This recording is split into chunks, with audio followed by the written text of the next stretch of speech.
C'est l'heure de votre journal sur Radio No, présenté par Maël Manomba.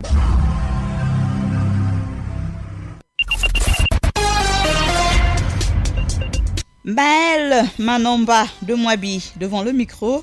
À mes côtés, Adiza Adamou vous présentera la page musulmane et Ida Ibinga vous fera le reste de l'actualité à l'international. La mise en onde est assurée par Paturel Minsa. C'est l'équipe technique et voici les titres.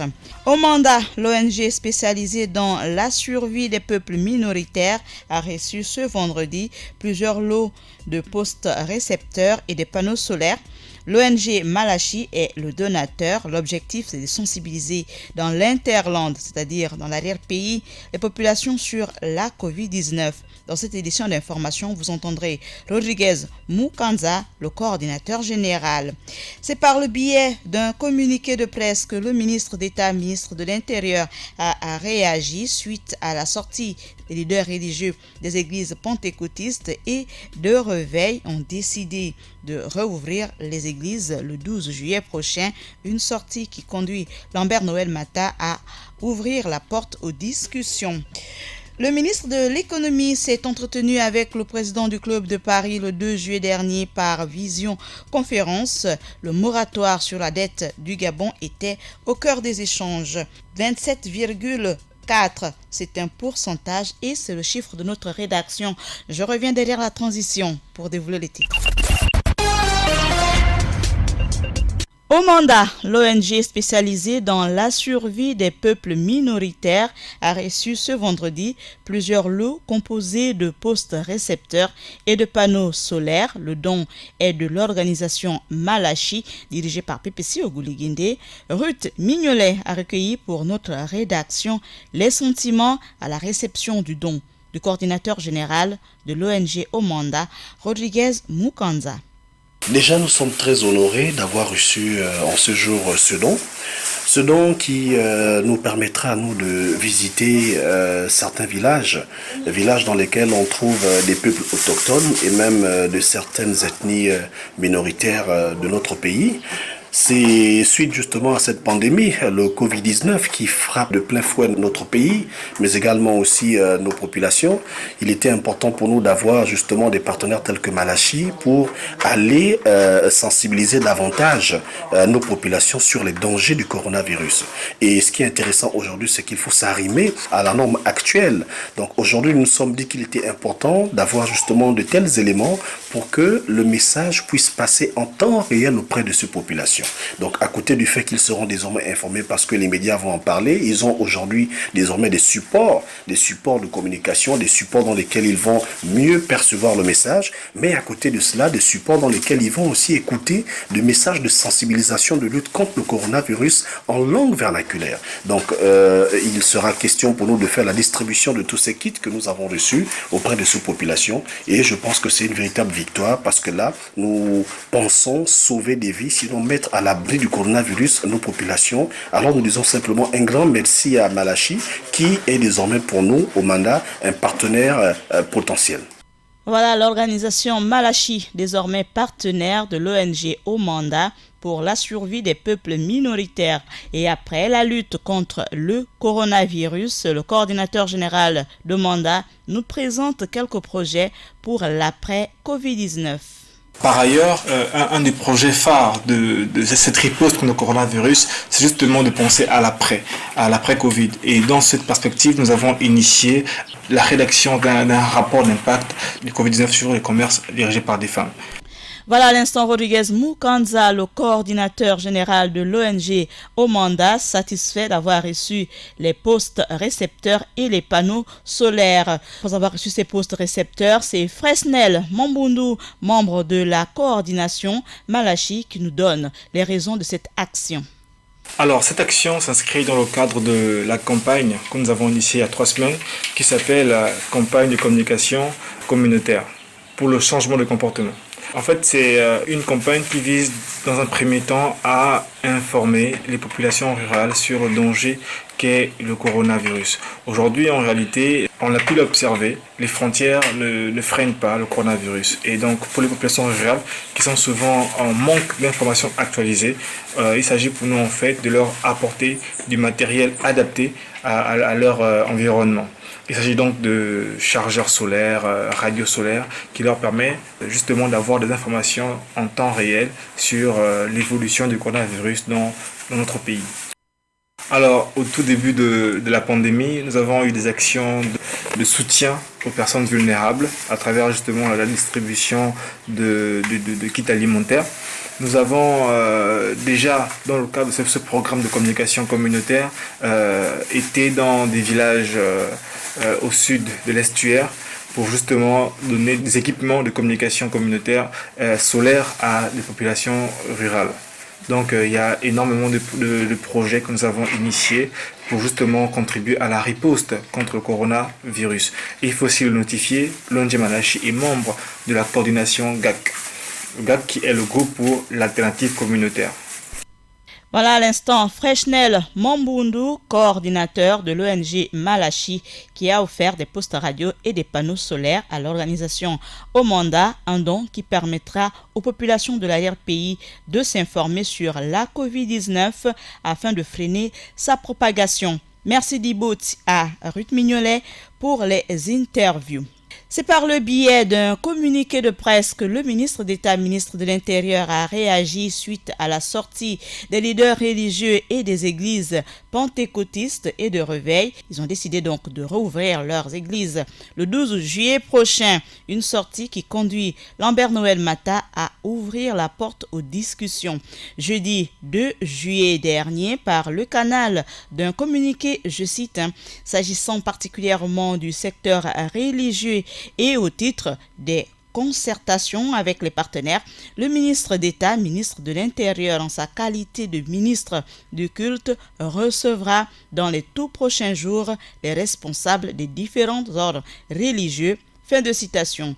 Une rencontre pendant laquelle le ministre de tutelle Lambert Noël Mata devra se pencher avec son cabinet sur les modalités de reprise des activités des leaders de confession religieuse. C'est d'ailleurs ce que révèle le communiqué qui précise que la date, donc la dite réunion, sera effective en vue d'examiner avec eux, avant soumission des conclusions au gouvernement, les conditions de reprise progressive de leurs activités, entendu que jusqu'à ce jour, arrêté interdisant les rassemblements de plus de 10 personnes est toujours en vigueur, bien que précisant que pour l'heure, le communiqué indique qu'aucun lieu de culte n'est autorisé à réouvrir et que toute attitude contraire expose son ou leur auteur au supplice de la loi.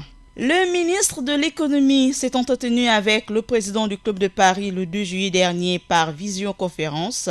Le moratoire sur la dette du Gabon était au cœur des échanges. Le Club de Paris va accorder un moratoire sur la dette de 41 pays africains dont les économies ont été durement impactées par la crise du Covid-19. Selon le ministre, la réunion qui s'est tenue le 17 juin dernier à Paris, le cas du Gabon a été évoqué. Guillaume Chabert, président du Club de Paris et responsable du dossier Gabon, a fait un retour d'information. Cela a permis de savoir si les créanciers membres du Club de Paris ont accepté de rééchelonner la dette du Gabon. En rappel, c'est à la mi-avril que les créanciers du Club de Paris se sont mis d'accord pour suspendre les paiements sur le service de la dette au profit des pays les plus pauvres.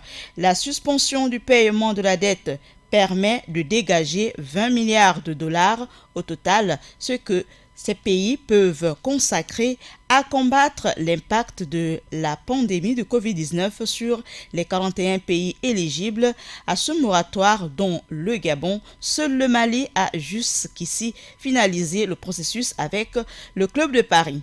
À présent, le chiffre de notre rédaction, c'est un pourcentage, 27,4%. Le chiffre de notre rédaction est un pourcentage. Il faut savoir que les recettes pétrolières du Gabon sont en hausse de 27,4% au premier trimestre. J'invite à présent Adiza Adamou de Njolé pour la page musulmane. Assalamu alaikum Adiza. Walikoum salam Maël. Au sommaire de la page musulmane du jour au Mali, le mouvement de contestation dénommé Mouvement du 5 juin n'insiste plus sur la démission du président malien. Au Tchad, les élections présidentielles et législatives ont été fixées au mois d'avril et octobre 2021. Et au Moyen-Orient, les Palestiniens manifestent contre le plan américain d'annexion de la Cisjordanie. On démarre l'actualité musulmane au Mali où le mouvement de contestation contre Ibrahim Boubacar Keïta ne demande plus la démission du président. Le mouvement de contestation au président malien réuni au sein du mouvement du 5 juin, Rassemblement des forces patriotiques, ne fait plus de la démission du président Ibrahim Boubacar Keïta la priorité des priorités. Elle maintient en revanche ses autres revendications. D'après RFI, outre les représentants de l'ONU, de l'Union africaine et de la CEDEAO à Bamako qui font des allers-retours entre l'opposition et la majorité des chefs d'État, notamment pour apaiser la situation. Mais pour les opposants maliens, si le président Ibrahim Boubacar Keïta peut rester à la tête de l'État, le mouvement du 5 juin exige en revanche le renouvellement intégral des membres de la Cour constitutionnelle accusés par certains d'avoir tripatouillé les résultats des dernières législatives. On poursuit l'actualité du monde musulman au Tchad où les élections présidentielles et législatives auront lieu respectivement en avril et en octobre 2021. La date des élections législatives et présidentielles, plusieurs fois reportées, sont enfin fixées. Les deux élections auront lieu l'année prochaine, les présidentielles d'abord et les législatives ensuite.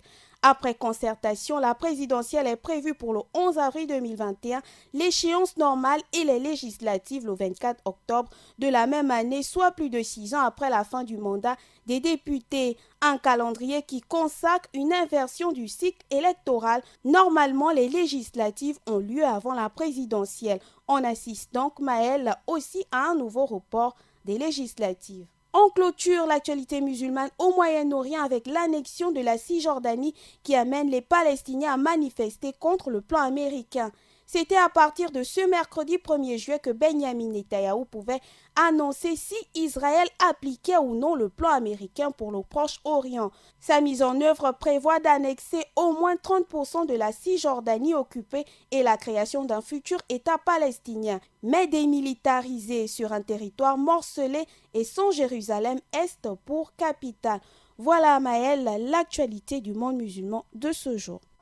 Nagode, Adiza Adamou Dunjolé avec Ida Ibinga. Dans le reste de la planète, on parle du retour du Premier ministre ivoirien en Côte d'Ivoire, Amadou Koulibaly.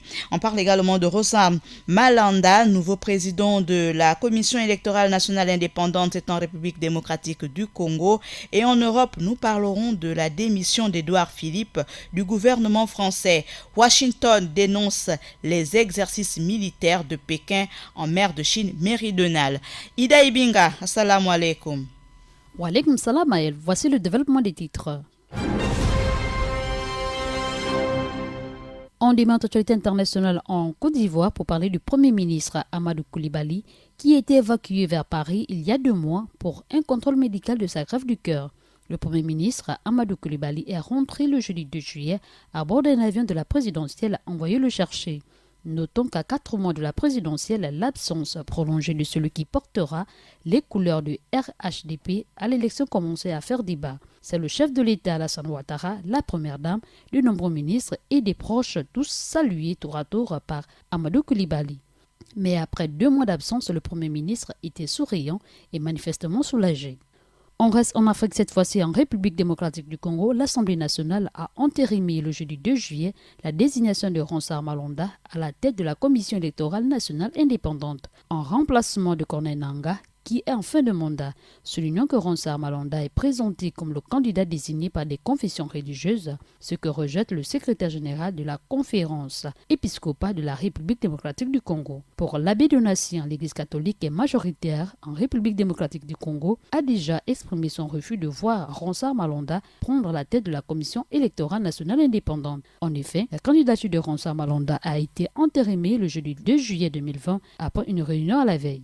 L'actualité, c'est aussi du côté de l'Hexagone. Le Premier ministre français Édouard Philippe a remis ce vendredi la démission de son gouvernement au président Emmanuel Macron, qui l'a accepté, a annoncé le palais de l'Élysée, qui a également précisé qu'un nouveau chef du gouvernement serait nommé dans les prochaines heures. Rappelons que c'est un changement souhaité par Emmanuel Macron, qui avait annoncé une nouvelle équipe pour suivre un nouveau chemin politique pour la dernière partie de son mandat jusqu'au présidentiel de 2022. Cependant, les choses s'accélèrent, annoncées depuis plusieurs semaines. Le remaniement était attendu dans la foulée du deuxième tour des élections municipales, marqué par la déroute du parti présidentiel, mais toutefois, le suspense reste entier sur le nom du prochain Premier ministre. En refait d'actualité internationale en Asie-Pacifique, le Pentagone a dénoncé le jeudi 2 juillet la tenue des exercices militaires chinois autour d'un archipel disputé en mer de Chine du Sud, estimant qu'ils déstabiliseront encore davantage la situation dans la région. Mais les Américains joignent leur voix au Vietnam et aux Philippines. Hanoï et Manille avaient critiqué le jeudi 2 juillet les exercices militaires chinois autour de l'archipel des Paracels, en mer de Chine du Sud. Annoncé la semaine dernière par Pékin, ces exercices ont commencé le mercredi et durent jusqu'à ce dimanche.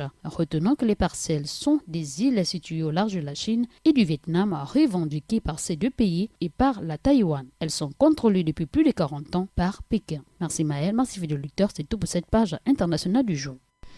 Akiba Aminsa Paturel pour avoir assuré la mise en onde de votre édition d'information présentée par Ida Ibinga, Adiza Adamou et Maël Manomba de Mouabi.